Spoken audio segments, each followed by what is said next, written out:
សួស្តីពុកម៉ែបងប្អូនថ្ងៃនេះយើងមកបន្តសាច់រឿងរបស់យើងទៀតហើយអេមែនក៏សូមនិយាយរឿងមួយផងដែរមូលហេតុដែលអេមែនចេញវីដេអូពិតជាយូរខ្លាំងមែនទេឥឡូវអត់សូវមានពេលទំនេរធ្វើនោះទេហើយមូលហេតុដោយសារតែឆ្នាំហ្នឹងអេមែនរៀនទី12ហើយគឺជាឆ្នាំដែលប្រឡងមក10ផងហើយចំពោះរឿងរបស់យើងនេះអេមែននឹងព្យាយាមធ្វើឲ្យចប់នៅពេលដែលរឿងរបស់យើងចប់ហើយមិនដឹងថាមានពេលធ្វើវីដេអូបន្តទៀតអត់ទេចាំអេមែនប្រាប់ដំណឹងតាមក្រោយបើសិនជាអេមែនបានចេញវីដេអូមានន័យថាអេមែនបានផ្អាកមួយរយៈធំហើយឥឡូវនៅពេលនេះយើងចូលមកសាច់រឿងរបស់យើងតែម្ដងទៅដែលតទៅភាគមុននៅពេលនេះព្រឹទ្ធាចារ្យលីក៏បាននិយាយទៅកាន់ចៅយីថានៅពេលនោះខ្ញុំពិតជាមិនចង់ធ្វើបាបទៅកាន់ម្ដាយរបស់អ្នកនោះទេវាហាក់បីដូចជាអ្វីៗដែលខ្ញុំកំពុងតែធ្វើមិនមែនជាខ្លួនរបស់ខ្ញុំដែលចៅយីគាត់ក៏បានឆ្លើយតបទៅវិញថាជាមួយនឹងរងកិច្ចការទាំងអស់លោកត្រូវបានបញ្ជាដោយចៅយូវាដោយសារតែលោកគឺជាអ្នកក្រមអង្គរបស់ពួកគេអញ្ចឹងហើយលោកក៏ជាមនុស្សតែមួយនោះទេដែលចៅលីនៅពេលនេះគេក៏ចាប់ដើមរលីខ្លួនដែលគេបាននិយាយថាមិនឯនោះទេខ្ញុំសុខចិត្តទទួលយកទោសទាំងអស់នេះរួចបន្តមកគេក៏បានស្លាប់ទៅ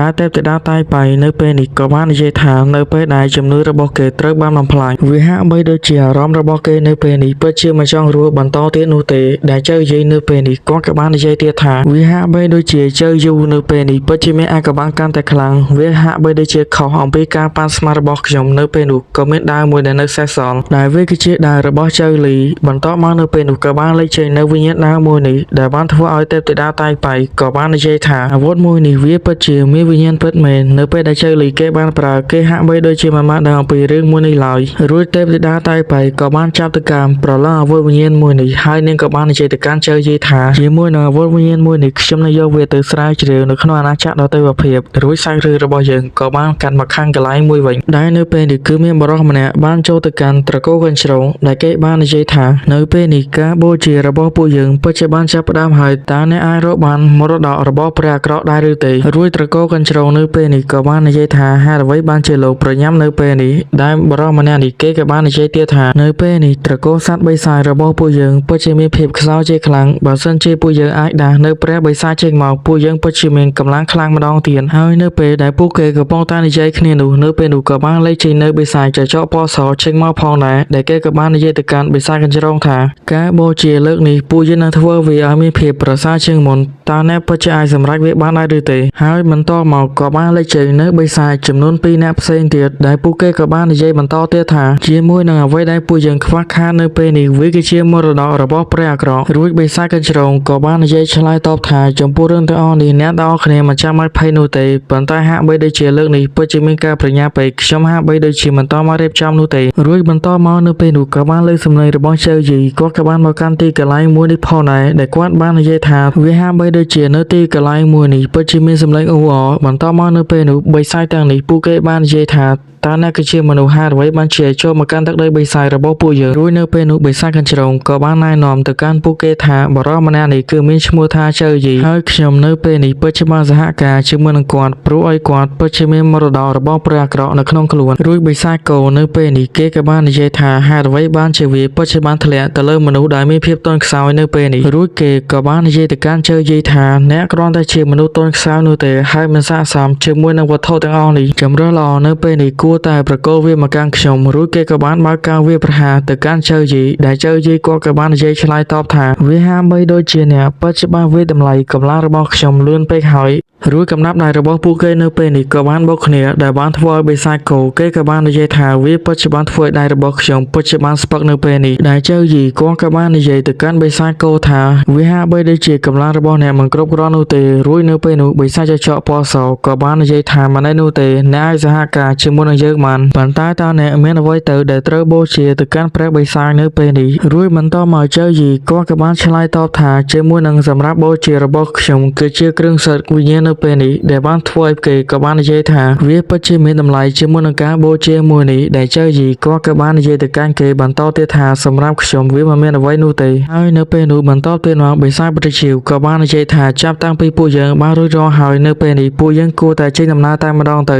រួចបន្តមកសាច់រឿងរបស់យើងក៏បានកាន់មកខាងនៅពេលនេះវិញដែលចៅយីកំពុងតែធ្វើដំណើរទៅកន្លែងបូជារបស់ព្រះបិសាច ហើយនៅពេលនេះគាត់ក៏បានមកកាន់ទីតាំងកន្លែងមួយដែលនៅលើអាកាសដែលចៅយាយនៅពេលនេះគាត់ក៏បាននិយាយថាកន្លែងបូជារបស់ពួកបិសាចនៅពេលនេះវាពិតជាមិនធម្មតាពិតមែនបន្ទាប់មកពួកគេក៏បានធ្វើដំណើរចូលទៅកាន់ទីកន្លែងមួយនេះទៅដែលបន្ទាប់ពីបានចូលរួចហើយពួកគេក៏បាននិយាយថានៅពេលនេះពួកយើងគួរតែដកចេញនៅវត្ថុរបស់ពួកយើងសម្រាប់បូជាហើយនៅពេលនេះចៅយាយក៏បានរៀបនាំបញ្ចេញអោក្រវិញ្ញាណផងដែរប៉ុន្តែនៅពេលនោះគាត់ហាក់បីដូចជាមានអារម្មណ៍ចម្លែកបន្តិចដែលគាត់ក៏បាននិយាយថាវាហាក់បីដូចជាធម្មពលវិញ្ញាណដែលនៅជុំវិញខ្លួនរបស់ខ្ញុំនៅពេលនេះហាក់បីដូចជាបានបាត់បន្ទាប់មកបិសាចហងនិងបិសាចប្រជានៅពេលនេះគេក៏បាននិយាយថាការដំណើរការនៃការបូជារបស់ពួកយើងនៅពេលនេះនឹងត្រូវចាប់ផ្ដើមហើយរួចពួកគេនៅពេលនេះក៏បានបញ្ចេញធម្មពលនៃការបូជាចេញមកប៉ុន្តែនៅពេលនោះហាក់បីដូចជា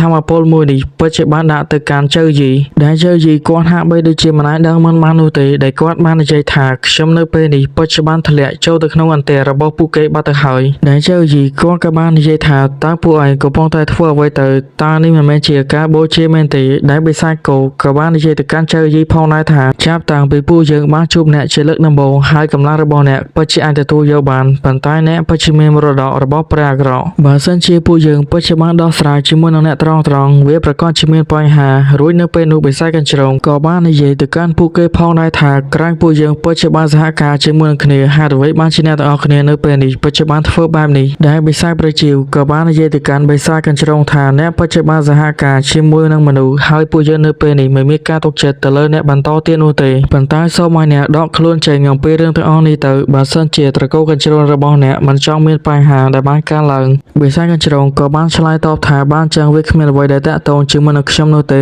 រួចនាងក៏រៀបដើរចេញរួចបន្តមកពួកគេក៏បានហាមឃាត់ដែលបាននិយាយទៀតថាបើទោះបីជាអ្នកពិតជាមិនជាប់ពាក់ព័ន្ធក៏ដោយប៉ុន្តែពួកយើងនឹងមិនអនុញ្ញាតឲ្យអ្នកចាក់ចេញនោះទេជាមួយនឹងត្រកូលកញ្ជ្រោងរបស់អ្នកពិតជាបានបន្សល់កំណប់ទ្រព្យមួយចំនួនដែលពួកយើងត្រូវការនៅពេលនេះអ្នកគួរតែយកវាចេញសម្រាប់ពួកយើងនៅក្នុងការបូជាបន្តមកនៅពេលនោះចៅយីក៏បាននិយាយទៅកាន់ពួកគេថាមើលទៅត្រកូលបិសាចរបស់ពួកឯងពិតជាមានភាពលោភលន់ជាខ្លាំងចំពោះរឿងមួយនេះរួចបិសាចគោគេក៏បាននិយាយថាតើអ្នកនៅតែនិយាយទៀតមែនទេអ្នករៀននឹងស្លាប់នៅពេលនេះហើយនៅក្នុងការបូជាដែលនៅពេលនោះចៅយីក៏បាននិយាយថាតើអ្នកពិតជាបានគិតថាខ្ញុំពិតជានឹងស្លាប់នៅពេលនេះមែនទេរួចគាត់ក៏បានបំបែកនៅការបង្កើតមួយនេះទៅដែលគាត់ក៏បាននិយាយទៀតថាខ្ញុំពិតជាអរគុណទៅកាន់អ្នកទាំងអស់គ្នាជាមួយនឹងការបង្កើតមួយនេះដែលខ្ញុំពិតជាបានស្រូបយកធម្មពលវិញ្ញាណជាច្រើននៅពេលនេះពិតជាបានជួយឲ្យខ្ញុំឈានទៅកាន់ឋានសួគ៌ទី17ដែលបានធ្វើឲ្យពួកបិសាចទាំងនេះពួកគេបាននិយាយថាការបង្កើតមួយនេះពួកយើងពិតជាបានចំណាយកំណត់ទ្រព្យនិងថ្នាំវិញ្ញាណជាច្រើនដើម្បីសាងសង់វាឡើងមិននឹកស្មានសោះថាវាពិតជាមិនអាចធ្វើអ្វីគេបាន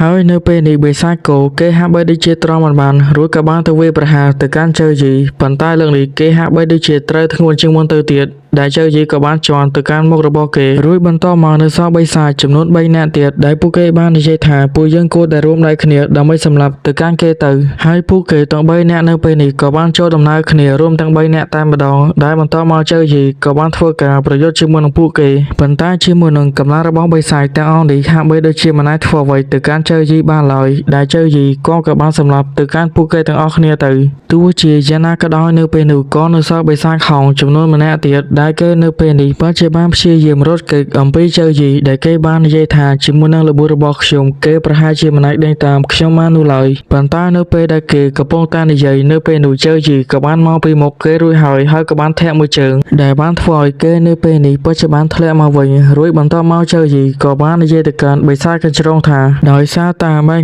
អ្នកពិតជាមិនបានចូលរួមជាមួយនឹងពួកគេនោះទេជីវិតរបស់អ្នកនៅពេលនេះនៅមិនស្លាប់នោះទេអ្នកមិនចាំបាច់មានការព្រួយបារម្ភនោះឡើយនៅពេលដែលចៅយីកំពុងតែនិយាយនោះរូបសំណាកដែលនៅពីមុខវាក៏បានចាប់ផ្ដើមនិយាយដែលបាននិយាយថាតើនរណាគេទៅដែលបានរារាំងនៃការបូជារបស់ខ្ញុំដែលចៅយីនៅពេលនេះគាត់ក៏បាននិយាយថាតើនេះគឺជាព្រះបិសាចមែនទេមើលទៅហាក់បីដូចជាគេពិតជាបានធ្វើមកពីរូបចម្លាក់នៅពេលនេះរួចគេនៅពេលនេះក៏បាននិយាយទៅកាន់ចៅយីថាអ្នកគឺជាមនុស្សដែលបានមករារាំងនៃការបូជារបស់ខ្ញុំបន្តមកគេនៅពេលនេះក៏បានស្រូបយកធម្មពលរបស់ពួកបិសាចទាំងនេះដែលបានធ្វើឲ្យកម្លាំងរបស់គេនៅពេលនេះក៏បានកើនឡើងផងដែរដែលគេបាននិយាយទៅកាន់ចៅយីបន្តទៀតថាពិតជាមានមនុស្សដែលហ៊ានធ្វើបាបខ្ញុំនៅពេលនេះនៅពេលដែលខ្ញុំធ្លាក់ខ្សោយដែលនៅពេលនេះចៅយីក៏បានសួរទៅកាន់ទេពធីតាតៃប៉ៃ ថាតើនេះពិតជាព្រះបិសាចពិតប្រាកដមែនទេបើតាមមើលទៅកម្លាំងរបស់គេពិតជាបានខ្លាំងជាងជើយូទៀតដែលទេពធីតាតៃបៃក៏បានឆ្លើយតបថាវាមិនមែនជារូបរាងកាយពិតរបស់គេនោះទេ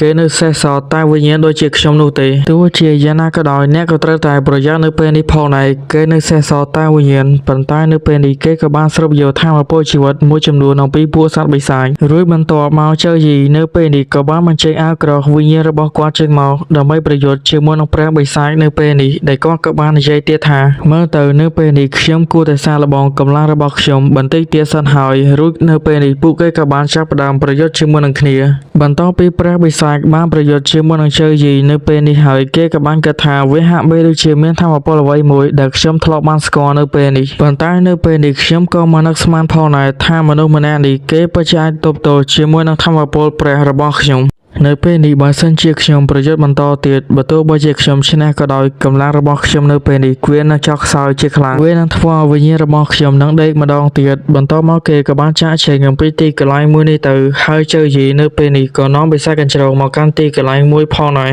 រួចទេពធីតាតៃបៃនៅពេលនេះបាននិយាយថាព្រះបិសាចនៅពេលនេះគេពិតជាបានសម្រេចចិត្តត្រូវបើសិនជាគេប្រយុទ្ធបន្តទៀតគេគឺគ្មានបានទទួលផលអ្វីនោះទេបន្តមកនៅពេលនេះជើយីគាត់ក៏បានសួរថាជាមួយនឹងកិច្ចការរបស់ខ្ញុំនៅពេលនេះវាគួរតែបានបញ្ចប់ហើយរួចបិសាចកញ្ជ្រោងនៅពេលនេះក៏បានសួរទៅកាន់ជើយីថាតើលោកកំពុងតែនិយាយជាមួយនឹងអ្នកណាគេទៅបន្តមកនៅពេលនោះទេពធីតាតៃបៃក៏បាននិយាយទៅកាន់ជើយីថាអ្នកហាក់បីដូចជាចង់ដឹងអំពីរឿងនេះបើសិនជានាងចង់ដឹងហើយបន្តមកនៅពេលនោះទេពធីតាតៃបៃក៏បានបង្ហាញខ្លួននៅចំពោះមុខបិសាចកញ្ជ្រោងដែលបានធ្វើឲ្យបិសាចកញ្ជ្រោងក៏មានការភ្ញាក់ផ្អើលជាខ្លាំងដែលនាងក៏បាននិយាយទៅកាន់ទេពធីតាតៃបៃថាតើនេះគឺជាទេវអប្សរមែនទេដែលទេពធីតាតៃបៃក៏បាននិយាយទៅកាន់នាងវិញផងដែរថាចាប់តាំងពីអ្នកបានដឹងអំពីរឿងមួយនេះហើយនេះវាគឺជាអង្គបាំងវាមិនត្រូវឲ្យបែកធ្លាយនោះទេហើយខ្ញុំក៏នឹងត្រូវមកវត្តមករបស់អ្នកផងដែរអ្វីដែលអ្នកគួរតែធ្វើនៅពេលនេះអ្នកគួរតែបានដឹងហើយរួចបិសាចកញ្ជ្រោងក៏បាននិយាយថាមិនអីនោះទេខ្ញុំនឹងព្រមធ្វើជាទេសកល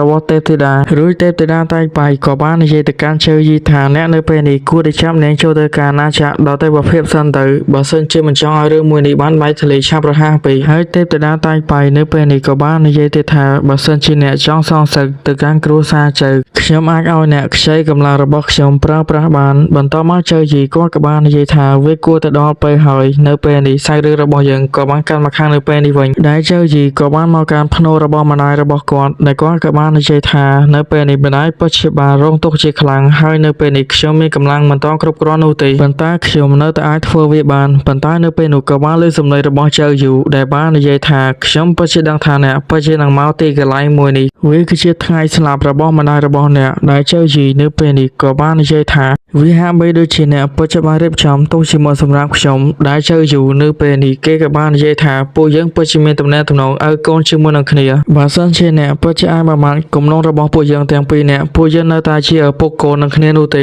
ហើយជាមួយនឹងម្ដាយរបស់អ្នកស្លាប់វាអាចថាជាកំហុសរបស់ខ្ញុំបន្តិចបន្ទាប់មកនៅពេលនោះជើយីគាត់ក៏បានឆ្លើយតបថាចំពោះរឿងមួយនេះវាពិតជាមិនអាចទៅរួចនោះឡើយតាំងពីដើមមកលោកហាក់បីដូចជាមិនបានខ្វាយខ្វល់ចំពោះពួកយើងឡើយគ្រាន់តែទុកពួកយើងគឺជាអ្នកបម្រើនោះទេរួចជើយូបន្ទាប់ពីស្ដាប់ការនិយាយរួចហើយគេក៏បាននិយាយថាវាមិនអីនោះទេចាំតាំងពីអ្នកសម្រេចចិត្តបែបនេះអញ្ចឹងហើយនៅពេលនេះអ្នកគួរតែទៅជួបម្ដាយរបស់អ្នកជាមួយនឹងគ្នាទៅហើយជើយីនៅពេលនេះក៏បាននិយាយថាចាប់តាំងពីខ្ញុំហ៊ានចេញមុខមកហើយខ្ញុំមិនខ្លាចនោះទេនៅក្នុងការប្រយុទ្ធជាមួយនឹងលោកហើយជើយូនៅពេលនេះគេក៏បាននិយាយថាវាហាក់បីដូចជាអ្នកពិតជាបានប្រមាញកម្លាំងរបស់អ្នកខ្លាំងពេកហើយក្នុងការប្រយុទ្ធជាមួយនឹងខ្ញុំបន្ទាប់ពីជើយូគេបានបញ្ចេញកម្លាំងរបស់គេទេពធីតាតៃបៃក៏បាននិយាយថាកម្លាំងរបស់គេពិតជាបានឈានទៅកាន់ឋានសួគ៌ទី45រួចហើយដែលជើយីបន្ទាប់ពីបានលើហើយក៏បាននិយាយថាវាហាក់បីដូចជាលើអំពីដែនកំណត់របស់ខ្ញុំពេកហើយនៅពេលនេះខ្ញុំនឹងខ្ចីកម្លាំងអំពីទេពធីតាតៃបៃបន្ទាប់ពីជើយីបានខ្ចីកម្លាំងអំពីទេពធីតាតៃបៃហើយនៅពេលនេះគាត់ក៏បានបញ្ចេញសម្ពាធត្រឡប់ទៅវិញដែលបានធ្វើឲ្យជើយូគេក៏បាននិយាយថាហេតុអ្វីបានជាកម្លាំងរបស់គេនៅពេលនេះពិតជាបានកើនឡើងជាខ្លាំងវាហាក់បីដូចជាលើអំពី10 ដងជាយ៉ាងណាក៏ដោយ ឲ្យពួកគេនៅពេលនេះហាក់បីដូចជាមិនចង់និយាយអ្វីទៀតនោះទេរួចក៏បានចាប់ផ្ដើមប្រយុទ្ធគ្នាតែម្ដងទៅនៅពេលនេះពួកគេពិតជាបានប៉ះទង្គិចគ្នាជាច្រើនដងដែលចៅយីក៏បាននិយាយថាការប្រយុទ្ធមួយនេះកម្លាំងរបស់ចៅយូគេពិតជាមានឋានសួគ៌ទី45ដែលហាក់បីដូចជាឋានសួគ៌របស់គេពិតជាបានពេញលេញផងដែររួចទេពធីតាតៃប៉ៃក៏បានប្រាប់ទៅកាន់ចៅយីថាបើសិនជាអ្នកនៅតែប្រយុទ្ធបន្តទៀតអ្នកប្រកាសជានឹងចាញ់ព្រាបតើអ្នកនៅពេលនេះអាចទ្រាំទ្រជាមួយនឹងកម្លាំងរបស់ខ្ញុំបន្ថែមទៀតនោះទេបន្តមកចៅយីក៏បាននិយាយថាមិនអីនោះទេខ្ញុំនឹងប្រើប្រាស់កម្លាំងបន្ថែមទៀតរបស់ទេពធីតារួចក៏បានកាន់មកខាងក្រៅនៃការប្រយុទ្ធគ្នានៅពេលនេះវិញដែលចៅយីក៏បានខ្ចីអំពីកម្លាំងទេពធីតាតៃប៉ៃបន្ថែមទៀតដែលបានធ្វើឲ្យចៅយូនៅពេលនោះគេក៏មានការផ្សាយផ្អាងផងដែរជាមួយនឹងកម្លាំងរបស់ចៅយីនៅពេលនេះវាពិតជាបានកើនឡើងជាខ្លាំងដែលបានធ្វើឲ្យចៅយូ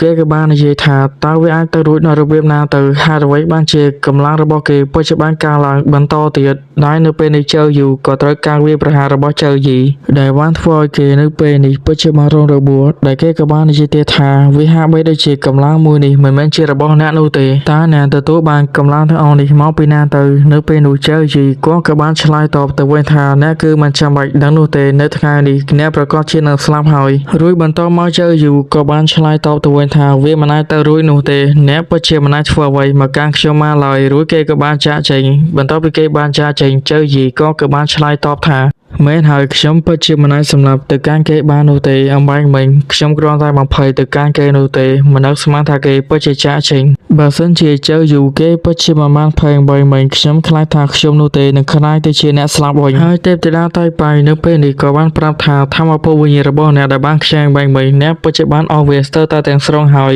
បន្តមកចៅយីក៏បាននិយាយប្រាប់ទៅកាន់ទេពធីតាតៃប៉ៃថាតើទេពធីតានៅពេលនេះអាចជួយយកភ្នូររបស់ម្ដាយខ្ញុំចូលទៅកាន់អាណាចក្រដ៏ទេវភាពបានដែរឬទេបន្តមកទេពធីតាតៃប៉ៃក៏បានឆ្លើយតបថាវាមិនអីនោះទេចំពោះរឿងមួយនេះវាគ្រាន់តែជារឿងធម្មតានោះទេបន្តមកទេពធីតាតៃប៉ៃក៏បានស្រុកយកភ្នូររបស់ម្ដាយចៅយីចូលទៅកាន់អាណាចក្រដ៏ទេវភាពទៅដែលទេពធីតាតៃប៉ៃនៅពេលនេះក៏បាននិយាយថាបើសិនជាអ្នកចង់សងសឹកខ្ញុំគួរតែណែនាំអ្នកឲ្យអ្នកនៅពេលនេះគួរតែសម្រាប់ជាមុនសិនទៅដែលចៅយីនៅពេលនេះក៏បាននិយាយថាបើតាមការចងចាំរបស់ខ្ញុំមួយអាទិត្យបន្តទៀតចៅយូគេក៏បានរៀបចំវិធីកំណត់របស់គេផងដែរហើយនៅពេលនោះខ្ញុំគួរតែទៅទីកន្លែងមួយនោះដើម្បីរារាំងទៅកាន់ពួកគេ